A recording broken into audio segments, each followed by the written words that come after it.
Patrimonio Ramayense.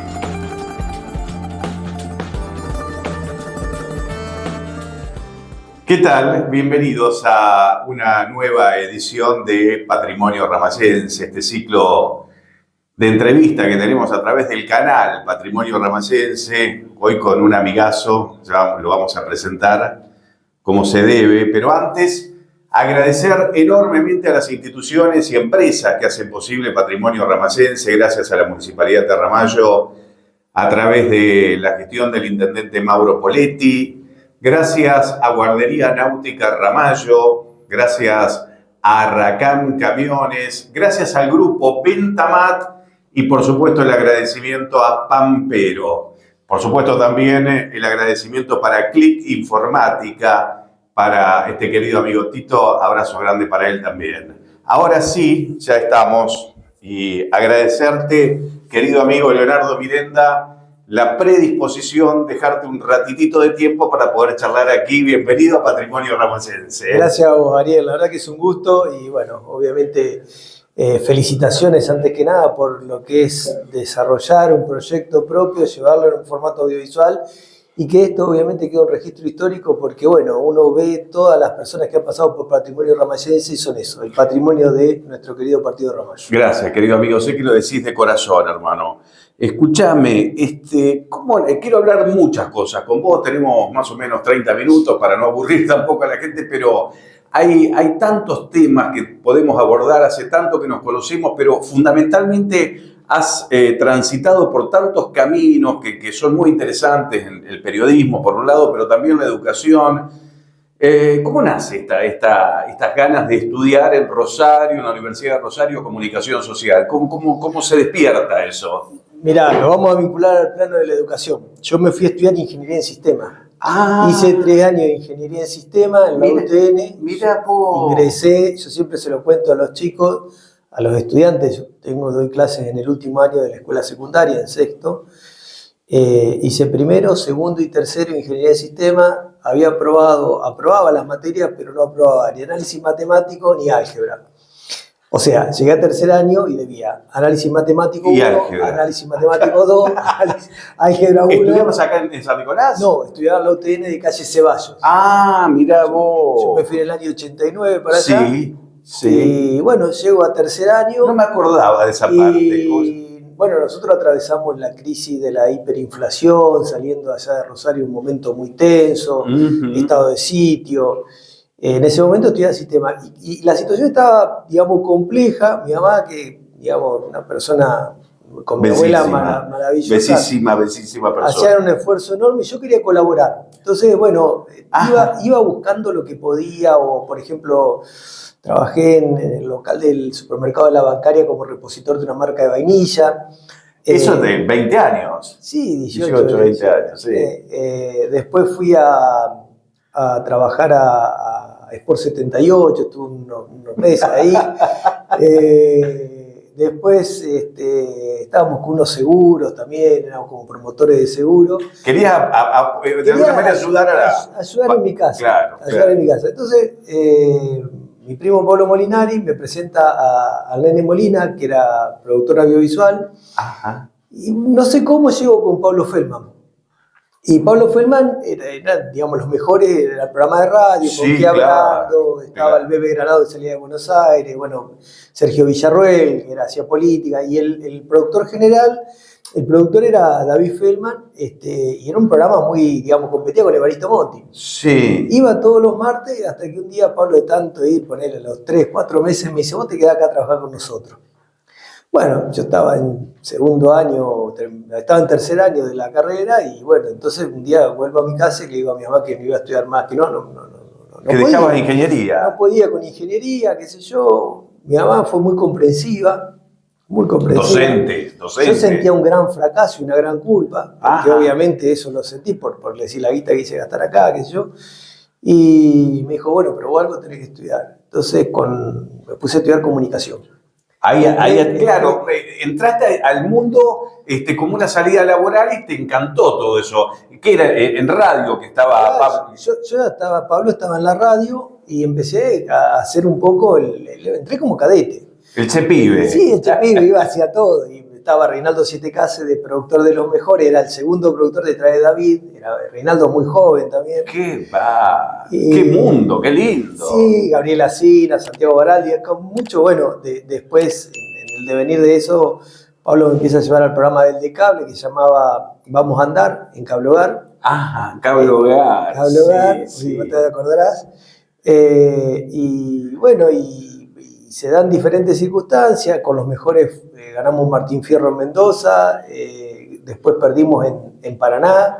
Y a todo esto ya empezaste en la facultad. Y yo empiezo en la facultad. ¿Y la facultad? ¿Y tenías materia que se validaran? No. No. Nada que ver, una cosa que no. Inglés creo que validé. Claro. Inglés 1 o inglés. Sí, inglés. No, el 1. Nada que ver una cosa con la otra. No, totalmente. Así que bueno, entro a la facultad, imagínate, de ingeniería, que era todo estructurado, sí, a comunicación social. Paredes pintadas.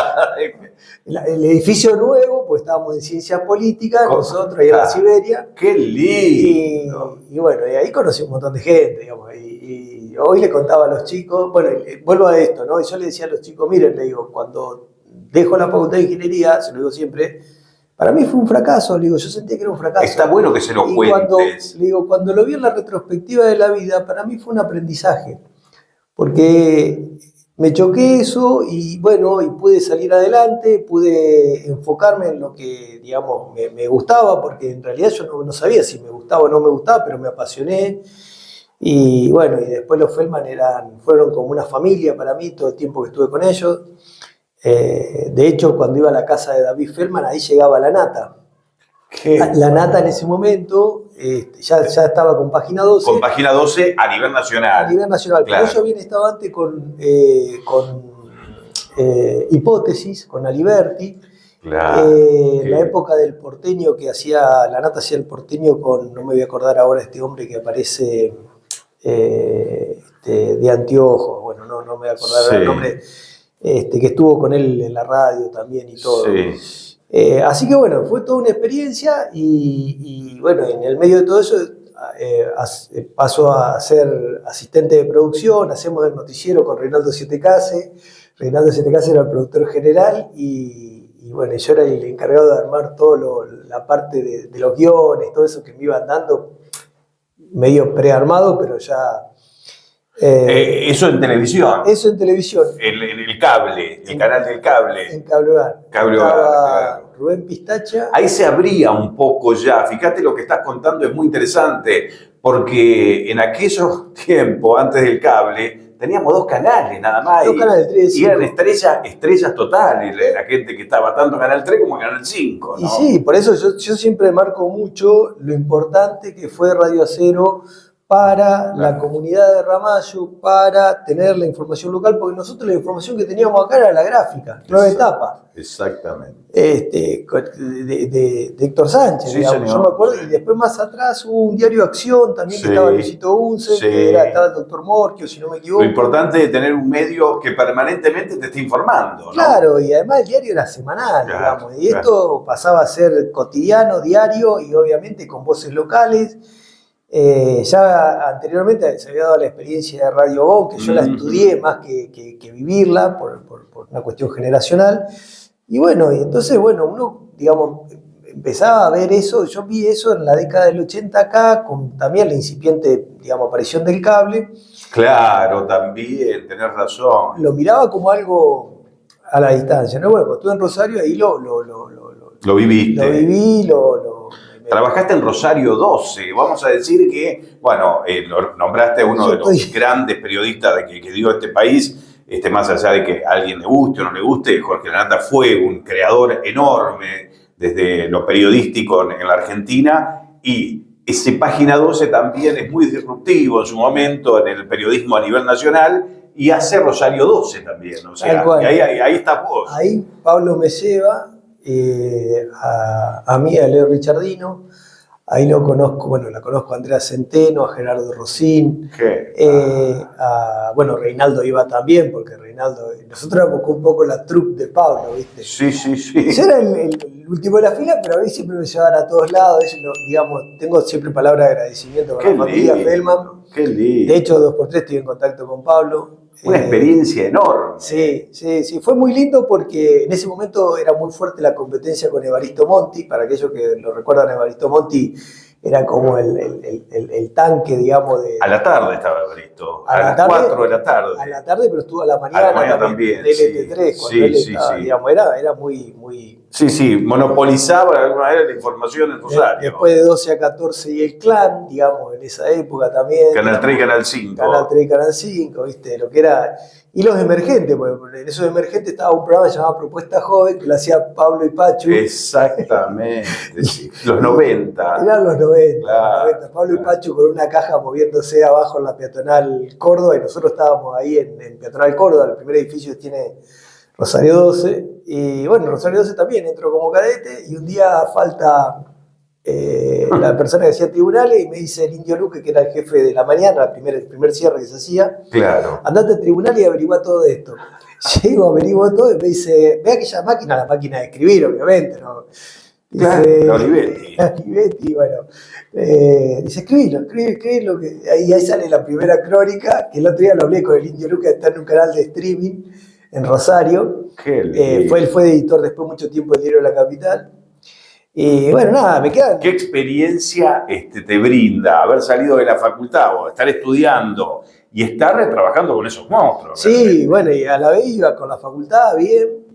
¿Te recibían los 3 años de carrera? No, fueron 5 años. 5, claro. 5 años, en un momento dado me habían salido para trabajar hacía de corresponsal en la radio de Rafaela, bueno, había agarrado uno. Porque la carrera es licenciatura en comunicación social. Licenciatura en comunicación social, y vos tenías las 2 orientaciones, masiva e institucional. Perfecto, así es. Y bueno, y dejé como 6 meses, ahí estuve, me hice un paréntesis, después retomé y terminé rindiendo todo. Pero me acuerdo mucho, digamos, en la época en la cual se empiezan a dar cambios. En 95 aparece el diario Le. Claro. El diario Le, bueno, conocía gente del diario Le, entonces me hacen un ofrecimiento para ir a Le, a Buenos Aires. Ahí es donde se empiezan a ir Rossi, Reinaldo Sietecase, Van Miguel todos para Bozo, Capital. Osvaldo Bazán, un fenómeno, Osvaldo. Sí. Todo, bueno, Andrea Centeno, todos empiezan a ir para Capital. Y digo yo, no, yo estaba cómodo en Rosario. Aparte, viste, a mí me gustaba la vida de Rosario. Rosario, esa época fue hermosa. Sí. Bueno, ahí nos encontramos. Sí, ahí nos 95 encontramos, para claro. hacer Radio Show, que Claro. convocaba a mí en Radio Cero. Claro. Y bueno, Era una época muy linda. muy lindo, digamos, aparte de Rosario, no era la Rosario que conocimos en los últimos años, sino una Rosario muy familiar, para decirlo. Sí, Quiero usar sí. un término así, ¿no? Sí, Por ahí. sí. Y le digo que no al diario Le.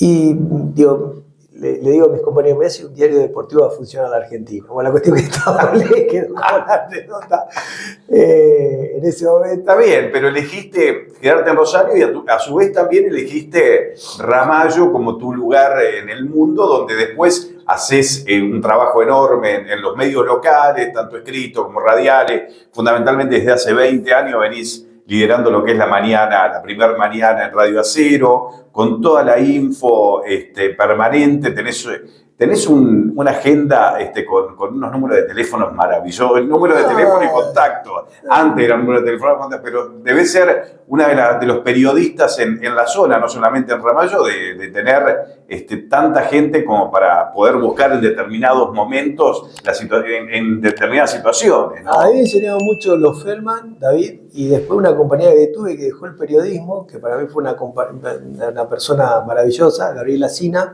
Sí. que está viviendo ahora vivió en Córdoba y ahora está viviendo en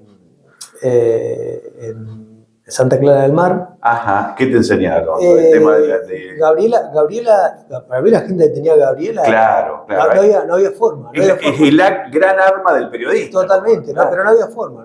Es más, cuando fui a trabajar con Alejandro a la legislatura un día, Sí, le digo, claro. Gabriela, le digo, le voy a contar, pero esto no lo conté nunca.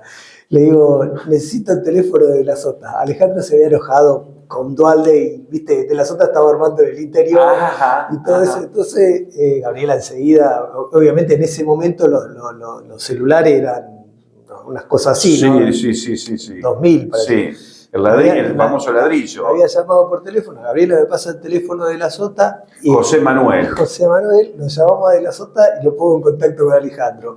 Y se quedó sorprendido, pero bueno, Gabriela tenía los teléfonos de quien se claro, le ocurriera. es fundamental. Para un periodista o para alguien que se dedica a la comunicación es fundamental tenerlo. Gabriela es la que me pasa el dato de que Ballester entraba como diputado. Esa noche me pasa el fax, nosotros tenemos el fax en la radio. Ese día, la elección legislativa del 97, nosotros hicimos una edición especial de Reporte Semanal de Ramallo, que el desafío era, íbamos a hacer un diario, no a modo semanario, sino de un día para el otro. Entonces habíamos dejado armado todo y obviamente nos cargamos con la DIRE y con el equipo de ese momento de armar el diario, y a las 12 del mediodía el diario estaba en la calle de un domingo. Con toda la info. Sí, con toda la info local, obviamente, ¿no? Y ese dato que siempre me acuerdo la anécdota, porque nosotros teníamos el facsímil que me había pasado Gabriela, del Ministerio del Interior con todos los datos, y fuimos los que le avisamos. Y ahí tenés un impasse, o sea, seguís trabajando en comunicación, pero en este caso con Alejandro en la Plata. Institucional. Claro. Como tenía mucha libertad ahí, me dediqué a hacer cosas, qué sé yo, por ejemplo, le armé una página de internet cuando ningún diputado tenía, ¿viste? Me acuerdo. Eran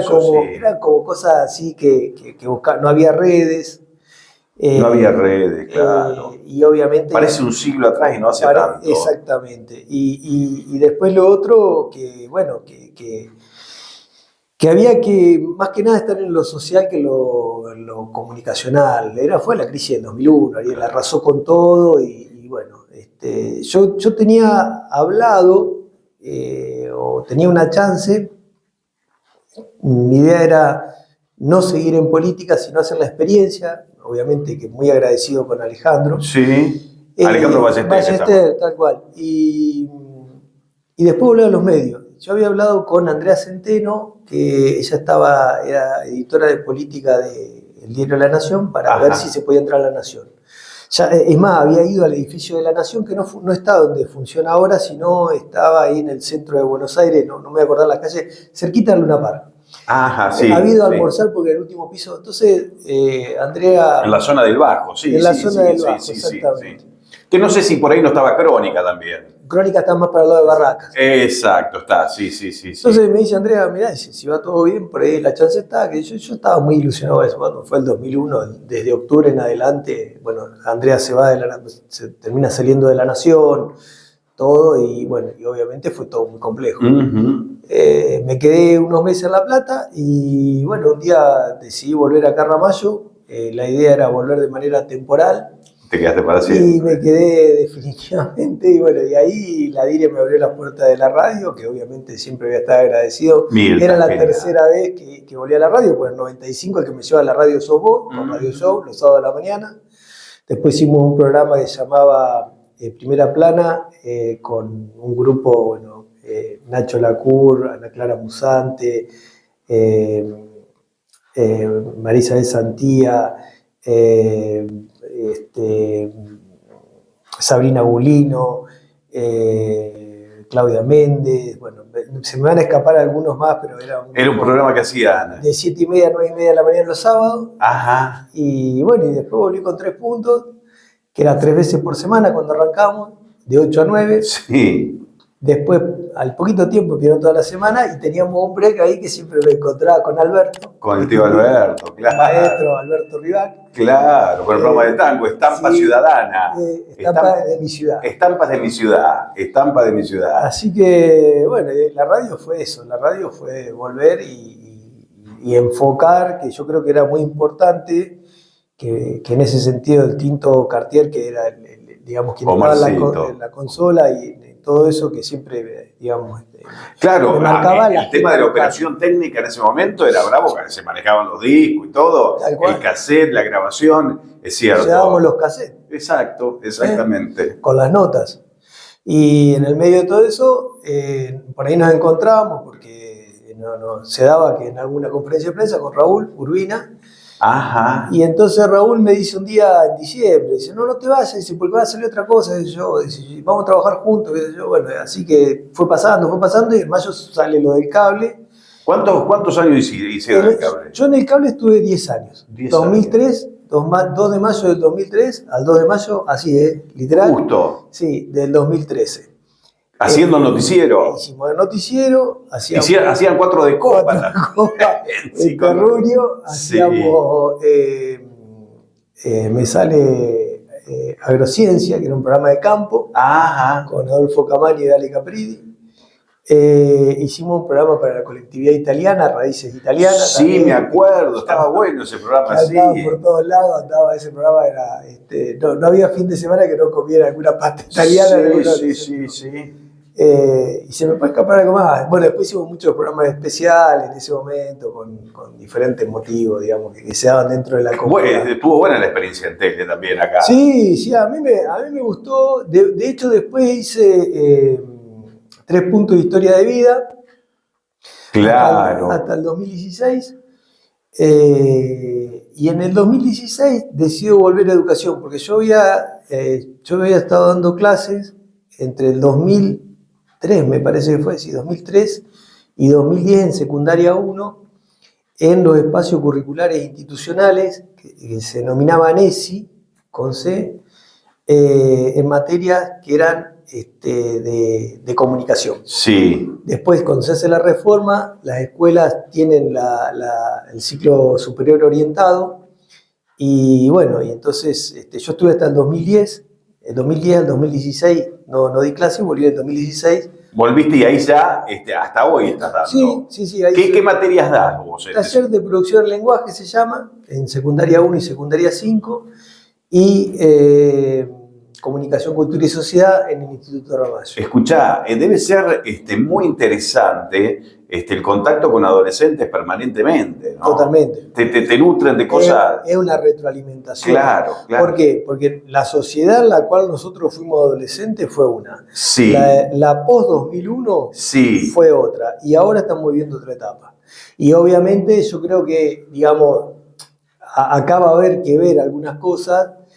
Te escuché hace poco tiempo que pasaste algo sobre un congreso de educación muy interesante, de lo que estaba pasando y todo. Bueno, a mí me gusta todo eso, digamos, sí. de hecho trato de actualizarme permanentemente, de tomar... ¿Qué estás viendo hoy por hoy dentro de los establecimientos? Bueno, a mí me parece, digamos, la escuela después de la pandemia se transformó en un espacio que tuvo que abordar lo pedagógico, pero más lo social. Entonces hoy la escuela, digamos, en este contexto tiene mucha responsabilidad social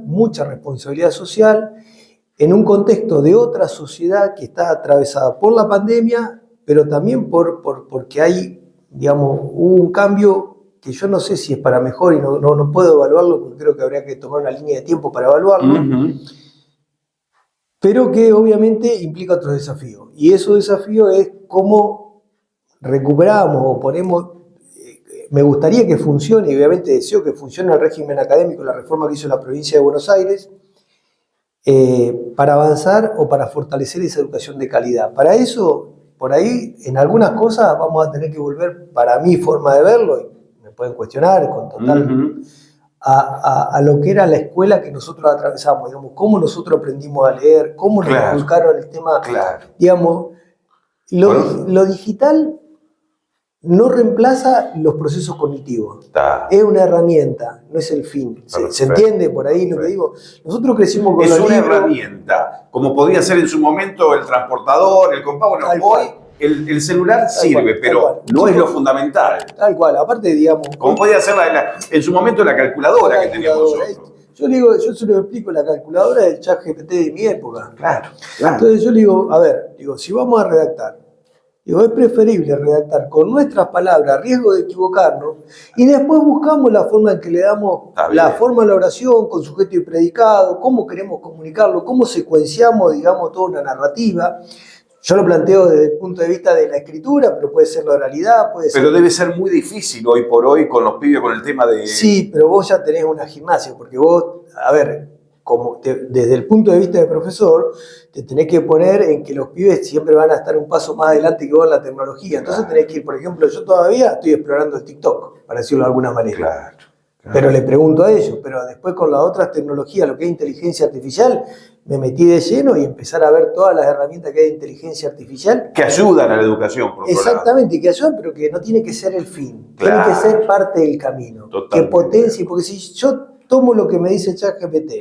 Supongamos que está bien lo que me dice ChatGPT para poner un ejemplo. Sí, sí. Y en el medio de eso, yo no tengo un alumno que tenga un pensamiento crítico, eso no sirve. No sirve. Entonces tengo que ir a un alumno que tenga un pensamiento crítico, que conozca la realidad, su barrio. Yo siempre les transmito, y por ahí me apasiona un poco, en que tenemos que contar historias hiperlocales. Che, ¿qué pasa donde vivo? Y a partir Entonces, de ahí después el mundo, pero ahí, primero lo tuyo. Exactamente. Entonces por ahí vos me vas, yo siempre tengo como un poco esto que... Pinta tu aldea y pintarás el mundo, ¿cierto? Bueno, tal cual. Pero yo le digo siempre, lo planteo, bueno, ¿por qué no hay cloacas en tal lugar? Claro. Bueno, a ver, vamos a ver, ¿cómo es el orden de prioridad? Claro. Agua potable, cloaca, bueno, nos lo aprendimos así. Entonces por ahí algunos por ahí se enojan, otros no se enojan, pero es contenido que podemos trabajar desde lo comunicacional sobre tu realidad local, sobre tu barrio, sobre Vos sabés que tu ámbito. te estuve observando durante toda la charla, estamos llegando al final, pero te apasionás cuando hablas de educación. Es realmente, debe ser algo muy interesante, ¿no? Lo que pasa es que nosotros hemos la vuelta, Ariel. Yo siento que ya di la vuelta. Entonces ahora, digamos, me fijo... Bueno, lo miro puerta dentro de mi casa, soy, digamos... con Carola y con Vladimir. Con Carola y con Vladimir, digamos, y después porque... Te apasionás, te encendés cuando lo tratas. Porque me parece que, digamos... Es fundamental, es fundamental. A ver, que un pibe pueda hacer una carrera universitaria acá en Ramallo, eso es revolucionario. Es maravilloso. Entonces, claro, digamos, vos fíjate, y no es eso no es ideología. No. Eso es pragmatismo puro. ¿Entendés? Entonces ahí no hay. Ahí lo que hay es una posibilidad. Después vamos a discutir si la universidad esa es buena, si esa bueno, pero primero vamos a avanzar. Primero demos el primer paso. Está la universidad, claro, está la carrera, claro. Después tenemos chance para cambiar hacia otro claustro universitario, lo que vos quieras, ¿me entendés? Pero que tengas la posibilidad, que no tuvimos nosotros en su momento. Bueno, por eso uno lo pone en ese contexto, ¿no? Y además después lo otro que a mí me preocupa mucho, y que esto es otra de las cosas que insisto mucho, es cómo van al mundo del trabajo. Un chico de la escuela secundaria no puede salir sin saber hacer un currículum, sin saber cómo interactuar en una entrevista de trabajo. Presentarse en una entrevista de trabajo. Y después tener algunos conocimientos básicos de lo que es el mundo laboral, un convenio colectivo de trabajo. Se lo enseña alguien en la escuela, entonces el otro día agarramos con los de sexto, agarramos los convenios colectivos de trabajo. Está bien. Ellos se matan de risa porque le digo, hoy vengo en modo Moyano. Está bien, está muy bien. Entonces yo les explico, le digo, mira, un convenio colectivo de trabajo rige esto, esto y esto. Y si van a ser trabajador independiente, rige esto, esto y esto. Es maravilloso. Pero y yo creo que lo único que por ahí uno puede dejar, me parece. Querido amigo, esta charla seguramente nos vamos a encontrar en otro momento para hablar de los 40 años de la radio. Ya vamos a hacer hincapié en tantas cosas. La mencionaste, ese medio que tanto nos da, y el agradecimiento, por supuesto, a su directora y a toda la familia Pecio Capozuca, que tanto nos han dado dentro de lo que es este medio en particular. Pero lo que queríamos hoy era hablar de Leonardo Mirenda, del profesor Leonardo Mirenda, del periodista Leonardo Mirenda, de todo lo que has hecho a través del tiempo, por supuesto, de la familia que has armado tan linda también, y felicitarte por todo esto y de alguna manera decirte que bueno, es un orgullo tener la amistad que construimos a través del tiempo, y te queríamos tener dentro de una edición de Patrimonio Ramayense. No, gracias a vos. Un muy feliz cumpleaños para la radio, que me ha dado tanto, y a Mirta, a José, bueno, a toda la familia, que le agradezco tanto por todo en estos 40 años. Y bueno, vamos por más, como nos gusta decir a nosotros, y con todos los desafíos que se vienen. Gracias, Ariel. Leonardo Mirenda, hoy hablando de tantas cosas que podremos estar varias horas, pero lo que queríamos era resumir, por supuesto, su trayectoria de vida laboral y profesional, por supuesto, dentro de lo que son los medios y también en la educación. El agradecimiento, por supuesto, a cada una de las instituciones y empresas que hacen posible Patrimonio Ramayense. Gracias a todos los que nos visualizan, gracias a la gente que se suscribe, es totalmente gratuita la suscripción y nos da más músculo también al canal, así que muchísimas gracias y nos reencontramos en una nueva edición de Patrimonio Ramayense.